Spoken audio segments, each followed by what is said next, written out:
NFL insiders are stunned, and fans didn't see this coming. One post-game press conference just shook the league and flipped the narrative about Shedeur Sanders in a way no one expected. Not from the media, not from a podcast, but from one of the most respected coaches in football. Buffalo Bills head coach Sean McDermott stepped to the podium after a routine game and sent a subtle, calculated message that's now going viral. A message that, without ever saying the words directly, gave Shedeur Sanders something more powerful than headlines: validation from inside NFL war rooms. This wasn't empty praise or cliché coach speak. This was a detail-driven, veteran head coach who rarely hands out compliments, choosing, moment after moment, to speak about Sanders, not just when asked about him, but when nobody even brought him up. And what's even more surprising, he wasn't supposed to. The Bills are playoff contenders. They were heavily favored against Cleveland. And yet, McDermott found himself repeatedly admitting, between the lines, that the rookie quarterback on the other side of the field had his defense on edge. What he didn't say might be even more important than what he did. Sean McDermott is one of those coaches who doesn't waste words. He's built one of the NFL's most respected defenses, played chess against some of the top offensive minds in the league, and forged his reputation not by loud headlines, but through quiet, consistent success. He's seen elite quarterbacks face them, beat some, lost to others, and his press conferences are usually straight business. So, when McDermott starts dropping praise for a rookie quarterback, people listen. Especially when that rookie plays for a team like the Browns, a struggling franchise, missing key starters, and led by a quarterback who, just a year ago, was seen more as a flashy prospect than a legitimate NFL threat. And yet, after his team's win, McDermott couldn't ignore what just happened on that field. His normally measured tone broke just enough to let a few things slip, not through praise, but through what he admitted Buffalo had to do to survive. He found himself talking about Shedeur Sanders, not just when prompted, but consistently, as if the performance was still on his mind, still lingering.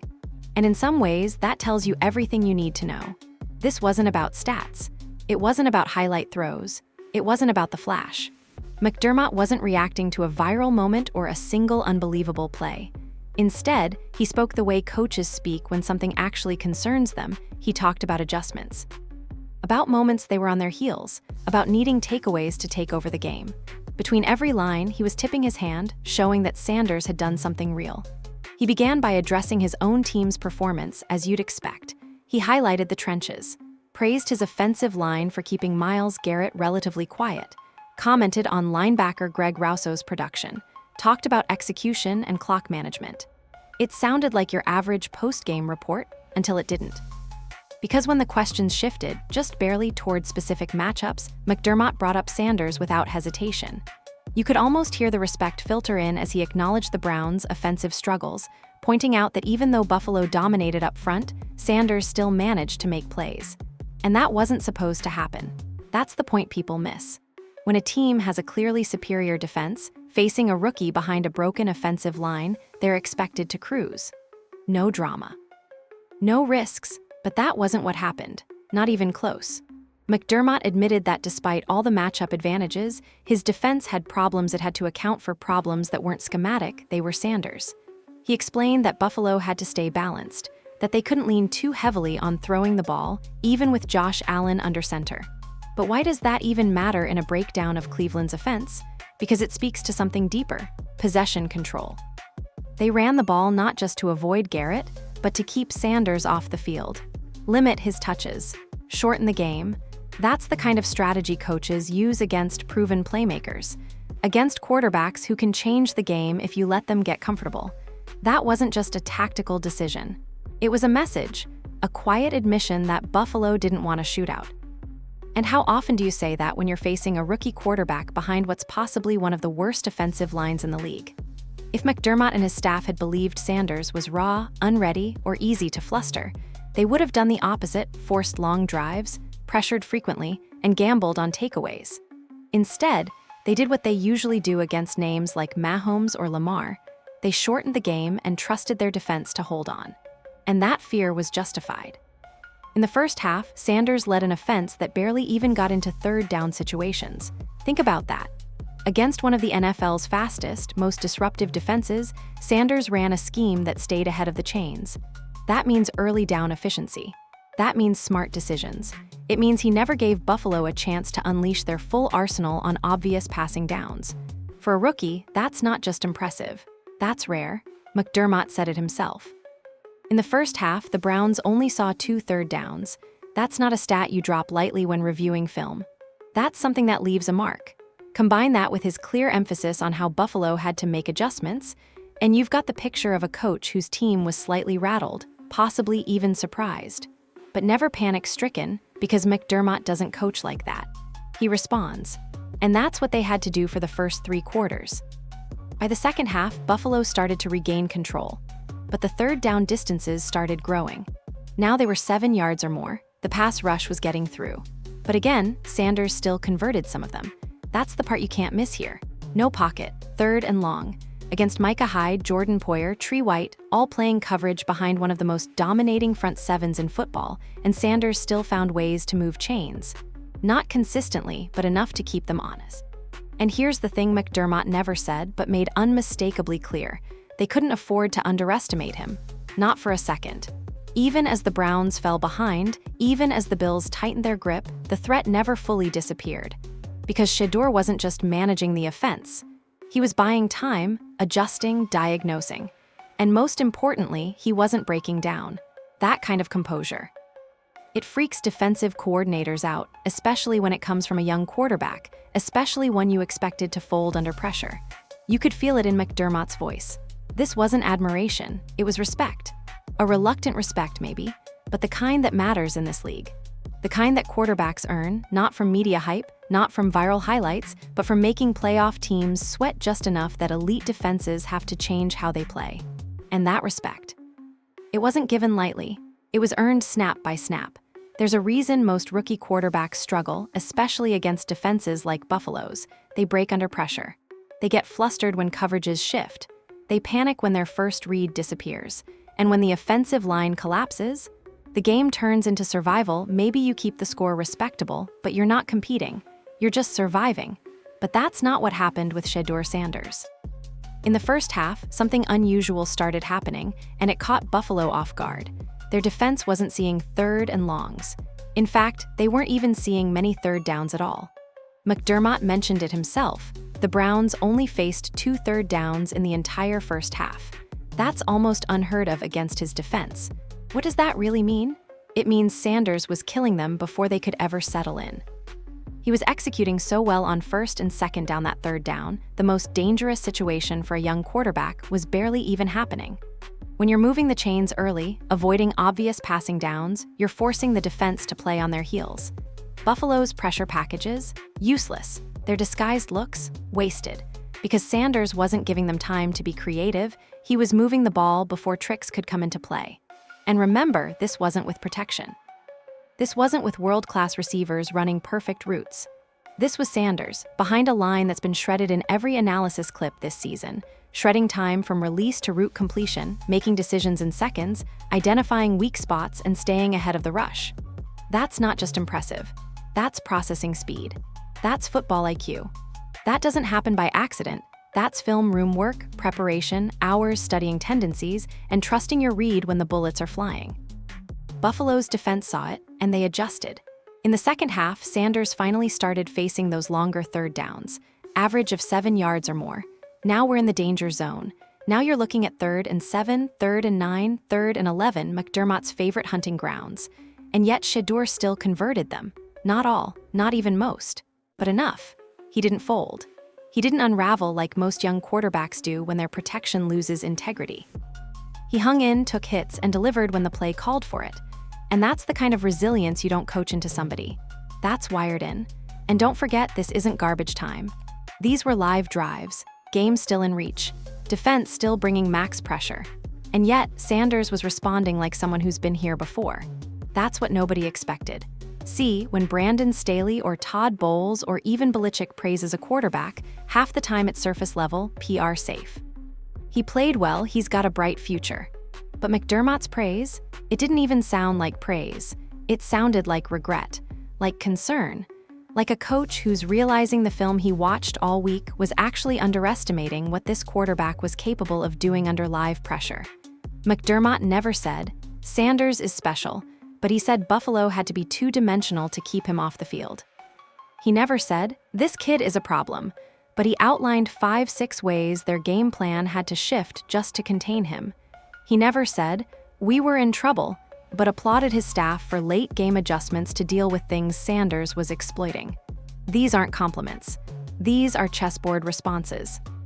When a coach walks into a game thinking they're going to dominate and ends up explaining how they had to adapt, they're not breaking down film for the media, they're trying to process what just happened for themselves. Buffalo thought they knew what they were getting, a shaky rookie behind a broken line.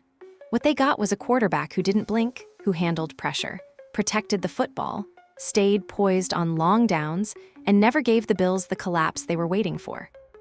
And that's what makes this performance so dangerous from the league's perspective, because this wasn't Sanders winning behind a good offensive line. This was Shedeur dropping dimes from a clean pocket. This was him getting bounced around, having teammates miss blocks, having next to no help schematically, and still keeping the game uncomfortable for a top-tier AFC defense. That's what McDermott saw.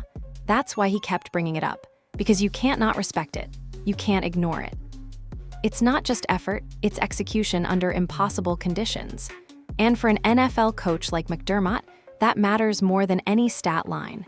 When he talks about third down success, short first downs, controlling time of possession, he's not just praising his defense for doing their job. He's acknowledging that they had to, that the game wasn't sewn up, that Sanders never gave them the luxury of breathing easy. That subtle pressure, the kind where you keep feeling like one mistake could flip momentum, is something very few rookies can impose on a playoff-caliber defense. But somehow, Sanders did. In just 4 quarters against one of the top units in the league, he forced McDermott to take him seriously. And if someone like McDermott is taking you seriously, the rest of the league won't be far behind. One of the most overlooked parts of Shedeur Sanders' rookie season, and somehow also the most revealing, is the fact that he's doing all of this behind one of the worst defensive lines in football. That's not exaggeration. That's not harsh criticism. That's what the film shows week after week. Linemen missing assignments. Linemen standing still. Linemen watching the play from the pocket like fans while their quarterback gets slammed into the turf. Sanders isn't working with a weakness up front. He's battling a full-on liability, and Sean McDermott knows it. That's what made his post-game comments so interesting, because he practically admitted Buffalo saw Cleveland's O-line as a weak spot they could exploit. The strategy was simple: get pressure early, crush the pocket from the edges, and force Sanders into mistakes. It should have worked. Against most quarterbacks, it does work, but not this time. And that's the part that left people talking. Buffalo had calculated everything. They saw the film. The Browns were missing starters on the line. Their protection schemes were falling apart. They weren't even picking up basic stunts. Veteran defenders could get through on simple twists and rushes. It looked like a disaster waiting to happen. And somehow, Sanders still made a game out of it. This is where McDermott said something subtle, almost offhand, that reveals far more than he probably intended. He talked about how proud he was that his offense had receivers blocking downfield on big gains, especially James Cook's long touchdown run. He mentioned that Buffalo prides itself on effort, on the little things that don't show up on the stat sheet. That was a direct compliment to his team's culture, but indirectly, it was a glaring spotlight on Cleveland's biggest flaw. Because anyone who's been watching the Browns this season knows what Sanders is dealing with. This isn't just your average bad offensive line. This is a unit that sometimes doesn't even try. And that's not hyperbole. It's on tape. Plays where defensive linemen run straight through untouched. Replays showing left tackles standing flat-footed 5 yards behind the quarterback. Guards turning and watching defensive ends fly past them like it's someone else's problem. It's not just poor execution, it's non-effort. It's indifference. It's sabotage without saying the word. And yet somehow, this rookie quarterback is still producing, still making reads, still absorbing hits and delivering strikes, still keeping games competitive against professional defenses trying to end his day early. That contrast, it couldn't be more stark. On one sideline, you have receivers making highlight blocks, linemen selling out to extend plays, a team where everyone is fully dialed into a system. On the other sideline, Sanders is playing survival football, while teammates literally watch it happen. That's the part McDermott didn't say out loud, but couldn't avoid implying. Because when you look at how Buffalo won the game, needing fourth-quarter takeaways, having to adjust mid-game, respecting Sanders' decision-making over and over, it paints a picture of a quarterback going toe-to-toe with a playoff team while carrying what should be a losing hand. And this is where the conversation shifts. Most young quarterbacks thrive when they don't have to do everything. When they've got clean pockets and trustworthy weapons and consistent coaching. But Shedeur Sanders, he's doing the unthinkable, looking competent, poised, even dangerous, while all the infrastructure around him is failing.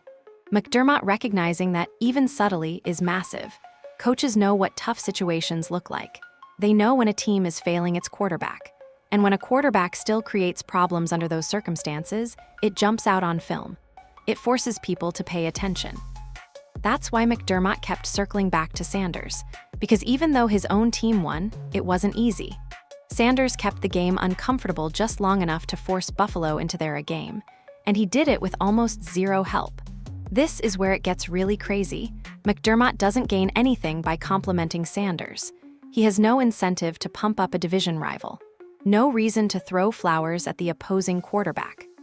Coaches only do that publicly when they've seen something they can't ignore, and Sanders made himself too difficult to ignore. Even in loss, he shifted the tone of the post-game conversation. The box score didn't matter. The odds didn't matter. Stats came second. The discussion was about effort, threats, adjustments, strategic pivots, in other words, respect. And when you take a step back, it becomes undeniable. If Sanders can command this kind of attention and earn this much professional respect while taking hits behind an offensive line made of traffic cones, what happens when he's finally protected? What happens when he has a real supporting cast?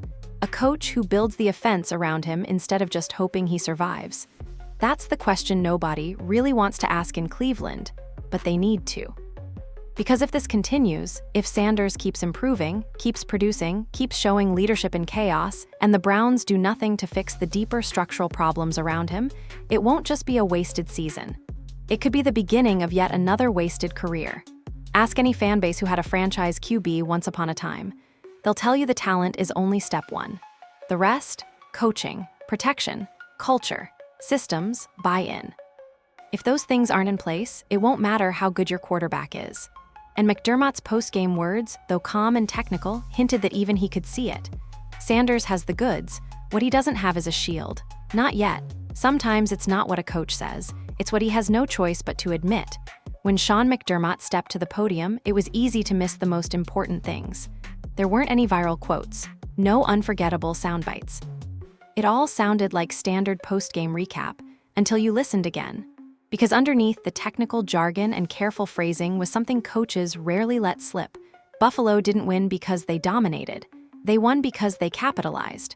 That's not a subtle distinction. That's the crucial difference between control and survival. McDermott went out of his way to bring up the 2 turnovers, said those were big, said they led directly to 9 points. And that seems like a routine point until you step back and look at why that even matters. Why does a playoff contender with a more complete roster, led by a veteran Pro Bowl quarterback, need takeaways to create breathing room against a rookie? It wasn't about luck. It was about necessity. Because for most of that game, Shedeur Sanders was still hanging around, still moving the ball, still making Buffalo's defense work for every stop. Without those 2 takeaways. This one's a 1-score game going into the final drive. Maybe worse. And McDermott knew that. He felt it during the game. That quiet discomfort when the team you're supposed to beat clean won't go away. That's what changes the tone of his comments. He may not have stood there and said, "We were sweating," but you don't describe turnovers as the key to the win unless the game was close enough that it required a turning point. If Buffalo had coasted, if they were fully in control from opening kickoff to final whistle, McDermott's focus would have been different. He would have been talking about clean execution or how the starters rested in the 4th. But none of that happened. What happened was a rookie quarterback stayed right in the fight until possession swings gave Buffalo the upper hand. And when you realize that, the praise McDermott gave his own players starts to sound a little different. He talked about how they played a clean 4th quarter, about how the defense stepped up late. Translation, they had to scramble to close it out, not because of garbage time scores or fluke drives, but because Sanders made them earn it. That's why the turnovers mattered so much. In a normal game where one team is clearly overmatched, takeaways just add insult to injury. But in a high-pressure slugfest, they become lifelines. That's what McDermott was admitting. His team needed extra possessions just to escape. And Sanders forced them into that position. You'd never know it from the headlines. You'd never read it in the scoreline. But that's the hidden story here. McDermott talking about turnovers was code. Coaches don't like using that word unless it's critical. He brought it up early. Brought it up a few times. That's not filler, that's frustration and relief squeezed into sterile press conference language. Because without those breaks, Sanders may have flipped the entire script. Now ask yourself, when have you seen this before? A rookie quarterback with a broken line, no real help, taking on one of the NFL's top defenses, and almost pulling it off if not for a couple mistakes on the other side of the ball. How often does that happen? We're not talking about a quarterback stringing together some garbage time stats in a blowout. This was a situation where Cleveland was one clean quarter away from shocking Buffalo in their own house. And the only thing that kept it from happening was Buffalo's ability to force mistakes and turn them into quick points. So when McDermott shifted the focus onto takeaways, it wasn't an excuse. It was a quiet confession. He had just walked off the field knowing one or two plays saved them from something far more uncomfortable. That kind of pressure, that doesn't come from a system. It comes from a quarterback, and that changes the conversation entirely.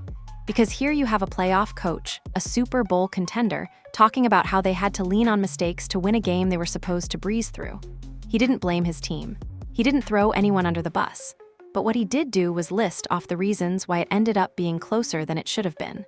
That's where Shedeur Sanders lives in this story, in the reasons why. Why Buffalo had to keep adjusting. Why the defense couldn't pull away. Why late game execution was still required. Why those turnovers mattered so much.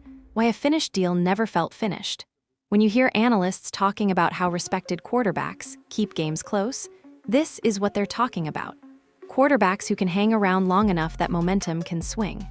Quarterbacks who create just enough consistent pressure on the other team that they're always second-guessing.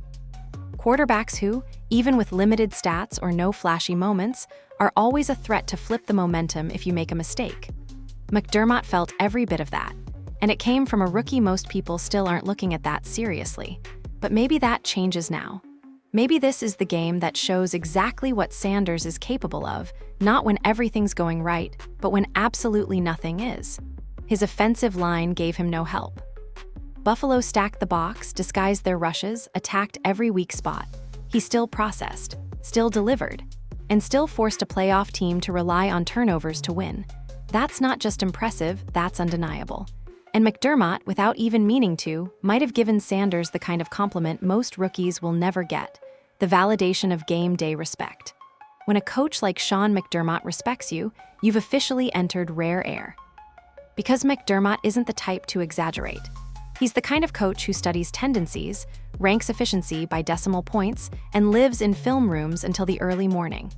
He's gone up against every kind of quarterback the modern NFL can throw at you, pocket surgeons like Mahomes, off-script magicians like Allen, dual-threat dynamos like Lamar Jackson. He knows what real danger looks like. And that's why his press conference about Shedeur Sanders matters, because he didn't talk about him like a rookie. He talked about him like a problem. You could hear it in his wording. The hesitations, the shift from past tense to present. Coaches accidentally tip their hand when they discuss opponents they truly respect. When they've just beaten someone they fear, their praise becomes strangely structured, never too glowing to fuel headlines, but never neutral either. They talk about the challenge he presented. They talk about making adjustments. They use coded phrases. He can hurt you if you're not careful.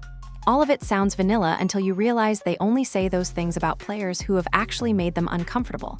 And McDermott used that language almost exclusively. He said they needed to stay two-dimensional. Translation: we had to run the ball to keep him off the field. He said the Browns presented problems. Translation: our defense wasn't dictating the entire game. He said they needed those fourth quarter stops. Translation: they didn't come easy. It's a coach's way of saying, this guy is better than people think. That's what makes this game more important than the box score. Because now, there's tape of one of the NFL's best defensive minds having to strategize around a rookie's rhythm. There's visual proof that Sanders can make a veteran defense hesitate. And that word spreads fast across the league. Coaches talk. Scouts talk. Front offices watch every press conference for these small tells. And right now, all those eyes just learned something they weren't expecting to see yet. Sanders isn't potential anymore. He's real. McDermott couldn't say it outright. No coach wants to hand an opponent a motivational highlight reel, but his entire tone said it for him. Every nod, every caveat, every credit to him carried a quiet admission. This kid forced us to take him seriously. And coming from McDermott, that's the highest form of acknowledgement you can get. This is a guy who built his identity on creating chaos for quarterbacks. His defenses are designed to confuse pre-snap reads, collapse pockets, make rookies panic. He doesn't talk glowingly about opponents. He dismantles them and moves on. But against Cleveland, something different happened.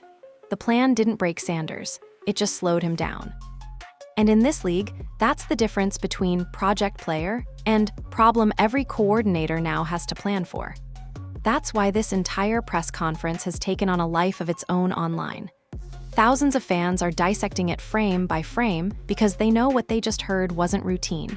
You can fake enthusiasm, you can stage leadership, but you can't fake involuntary respect. McDermott didn't want to spend half his postgame talking about Cleveland's rookie quarterback, but he had to, because Sanders made his afternoon a little harder than it was supposed to be. And here's where the story expands beyond the game itself. When one respected coach shows public acknowledgement like that, it tends to open floodgates. Other coaches start watching that same tape through a different lens.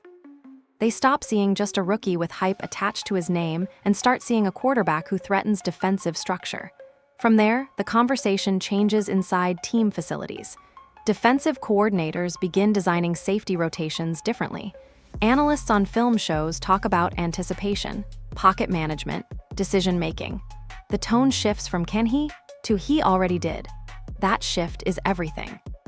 Because it means Shedeur Sanders isn't dependent on analysts or social media narratives anymore. The validation is coming from inside the arena, people who don't do marketing speak, people who game plan, people who lose their Monday mornings rewatching the same third down conversion 5 times because they need to figure out why it worked. McDermott's reaction put Sanders squarely in that conversation. After this game, he's not a highlight clip anymore. He's a study subject. And it's not just about talent, it's about the respect of preparation. McDermott essentially admitted he had to plan for Sanders, tempo, adjust to him, and rethink defensive sequences mid-game. When a coach starts doing that to you, you've officially made the league take you seriously. That's how every great quarterback first gets noticed, by frustrating the kind of coach who doesn't usually get surprised. The unspoken implication. If Sanders can cause that kind of strategic respect behind a failing offensive line and minimal support, what happens when the pieces around him start working? What happens when his reads are backed by competent protection and receivers who actually run full routes? That possibility should make every defensive coordinator lose a bit of sleep.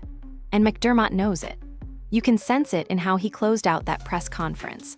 A little restrained, a little grudging, but unmistakably curious. That curiosity is respect mixed with caution. It's the private acknowledgement of, we might be seeing something. Coaches never come out and say it directly, but inside the locker room, that realization spreads fast. By the end of that press conference, McDermott had basically confirmed what a lot of people suspected but didn't want to admit yet. The league is starting to treat Shedeur Sanders differently. He's no longer a kid trying to prove he belongs. He's a quarterback you actively game plan against. And in the NFL, that kind of transformation doesn't happen quietly. It happens in plain sight, buried inside polite coach speak that savvy listeners decode instantly. Sanders didn't need McDermott to hand him a compliment. He just needed him to acknowledge, even through strategy, that he was worth the concern. And McDermott did exactly that, without the headlines, without the hype. Just that small, unintentional nod every great player earns once the league finally catches on. Every once in a while, a single press conference becomes more than just post-game commentary. It becomes a mirror. That's what McDermott accidentally handed the Browns, a perfectly polished mirror reflecting everything wrong with their organization. And the picture staring back looked nothing like the glossy vision they keep selling their fans. Because while Buffalo's coach spoke with balance and cohesion, praising receivers who block, linemen who grind, coordinators who anticipate, every compliment he gave his own roster doubled as an indictment of Cleveland's culture. It was like he was describing everything the Browns don't have yet. His words about fundamentals and buy-in exposed the sharpest contrast of all. Buffalo is a unified machine. Cleveland is a collection of mismatched parts being held together by one rookie quarterback's talent and toughness. Think about that. A Super Bowl caliber coach just walked the football world through the blueprint of a functioning organization, and the Browns were the negative space of that drawing. Sanders is making them competitive despite it. Which is why this game, more than any box score blowout or moral victory, should rattle the team's front office. Because if your opponent's head coach spends half his press conference implying, your quarterback scared us and you still can't protect him, the problem isn't talent, it's stewardship. From the outside, it's easy to shrug. They'll fix the line, they'll draft help. But inside league circles, everyone knows how these stories go. A young quarterback buys time behind a patchwork line, gets hit hundreds of times, develops habits to survive instead of thrive, and slowly the potential hardens into frustration. We've seen the movie. Different uniforms, same ending. And McDermott's remarks just gave the Browns an unofficial warning label. If you keep depending on Shedeur Sanders to save you, he eventually can't. What's stunning is how obvious the fix sounds and how painfully slow Cleveland has been to implement it. Every analytic metric screams for better pass protection. Every clip shows breakdowns in communication, late help, confused spacing. It's not mysterious, it's mechanical. You either build the wall or you watch your future quarterback get buried under it. McDermott, without meaning to, highlighted that difference. His team wins because they invest in cohesion. They drill veterans and rookies alike on accountability. They've built that infrastructure over years. Cleveland hasn't even built the base. And yet somehow, Sanders still delivered a performance that forced one of the league's most respected coaches to publicly adjust his tone. That gap between organizational chaos and on-field poise is what makes this entire story so compelling. It flips the normal narrative. Usually, young quarterbacks collapse when their teams melt down. Sanders is doing the reverse, holding the structure together while everyone else leans on him. He's the glue keeping a fractured locker room from crumbling. And whether the front office realizes it or not, that's temporary. Glue dries, cracks widen. That's why fans picked up on the deeper subtext of McDermott's comments. They weren't only about a game, they were about capacity, about how much a single player can carry before circumstances start to dull his edge. For every compliment McDermott unintentionally paid, there was a larger question hidden behind it. How long can Sanders keep doing this? How many more beatings behind a motionless line before his timing changes, before he starts rushing reads, before confidence begins to erode? That ticking clock isn't abstract. Every snap counts. Every sack compounds. Cleveland's leadership can either fix the foundation now or write another chapter in their long list of cautionary tales. Because right now, this rookie is outpacing their readiness. He's earning league-wide respect faster than the franchise is earning credibility. And that should terrify them. The irony is that McDermott's subtle respect might end up being the best thing that ever happened to Sanders. Coaches talk, word spreads, his reputation within the league just spiked. If the Browns won't build around him properly, another front office will take notice eventually. The NFL isn't sentimental, it's opportunistic. Once opposing staffs start saying, "This kid can play," even when everything's falling apart, his value multiplies overnight. Cleveland could harness that momentum. They could finally learn from the endless carousel of wasted promises. They have a window right now, before off-season narratives harden, to show they understand what they have. Upgrade the line, modernize the scheme, build an environment worthy of the player driving it. Because if they don't, they won't just lose games, they'll lose credibility. No fan base forgives a team that finds a franchise quarterback and lets him rot. Every veteran coach in the league is watching this dynamic unfold like a slow-motion lesson. McDermott, intentionally or not, became the professor. His post-game words will be replayed in meeting rooms around the NFL, not as scouting material but as evidence. See how poised this kid was? See how he made them adjust? That's how reputations start, quietly, through the respect of your opponents rather than your own marketing department. It's a strange twist of fate. The Browns got publicly exposed, but Sanders walked away strengthened. The rookie nobody expected to rattle a playoff defense just turned an elite coach into an accidental spokesperson for his potential. For a team starving for direction, that's both a blessing and a wake-up call. Because validation like this doesn't come around often, and when it does, you either build on it or watch another franchise write the success story you could have had. So when McDermott walked off that podium, he probably thought he was closing the book on a tough game. In reality, he opened an entirely new chapter, one that Cleveland's front office can't afford to ignore. He just told the football world, without ever meaning to, that Shedeur Sanders is the real thing. The question now isn't whether Sanders can rise higher, it's whether the Browns can rise with him. By the time the microphones clicked off and reporters packed their recorders, Sean McDermott's words had already started bouncing around the internet. They sounded cautious, even routine, but between those lines, he just stamped Shedeur Sanders' rookie season with something no analyst or fan hype reel could ever match: recognition from a peer who matters. And that validation hit like a signal flare.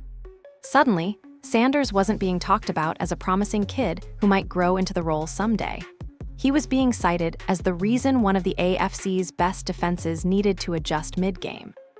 That's the inflection point every legitimate quarterback hits. One day you're the future, the next, you're the problem defensive coordinators have to solve. McDermott didn't hand out a trophy that afternoon. He did something far more meaningful. He spoke the secret language of coaches. Every clipped sentence about staying balanced, every mention of controlling the clock was code for we couldn't take him lightly. To anyone who listens closely, that's unmistakable respect. And it came at the perfect moment. Sanders has been fighting uphill since week 1, porous line, revolving door protection, receivers improvising half their routes. Yet the film keeps showing the same thing: calm feet, quick eyes, clean mechanics under duress. That composure is what forces a coach like McDermott to rethink strategy. You don't rewrite a game plan for hype, you rewrite it for danger. That's why this press conference felt bigger than one game. It triggered a shift in narrative that no marketing strategy could buy. For the first time, national analysts weren't debating whether Sanders belongs. They were dissecting how he nearly disrupted a playoff team. A month ago, people were asking if he could adapt to NFL speed. After McDermott's comments, the question flipped: can the league adapt to him? For the Browns, that shift should echo through every hallway in their facility. Because standing behind the headlines is a larger truth, Sanders has done his part. He's earned professional respect, inspired teammates, kept the locker room from imploding under losses. Now it's the organization's turn. McDermott's subtle compliments function like a polite ultimatum: fix the structure around this quarterback, or watch someone else benefit when he fulfills the potential that's already obvious to everyone else. The window is narrow. Every hit he absorbs behind that broken line shortens it. Every drive where he turns pressure into productivity lengthens it just a bit.